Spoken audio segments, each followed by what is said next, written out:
يوم من ايام الاسبوع، واليوم ده اخره اس، يعني المقصود هنا ايه؟ في ايام الجمعه، يعني every Friday.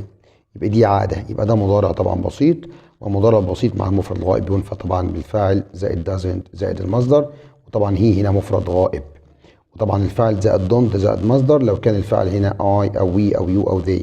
وبما ان الفاعل هنا مفرد غائب هي، فهتبقى الاجابه الصحيحه doesn't. وdoesn't طبعا تتبع بايه؟ بالفعل في المصدر. السؤال اللي بعد كده بيقول he doesn't read French. طيب يا مستر، من شويه انت قلت لي don't هتبقى doesn't. he doesn't ازاي بقى برضو he doesn't هنا وحط تحتها خط؟ المفروض الاجابه دي صحيحه. هقول لك كمل كده. انا قلت لك الفعل زائد doesn't زائد المصدر، ولكن ايه اداه النفي اللي بستخدمها ولا تؤثر على الاس؟ يعني الاس مع المفرد الغائب بتفضل زي ما هي. سامع حد بيقول never؟ ممتاز. طبعا never يا جماعه بنفي بها مع كل الضمائر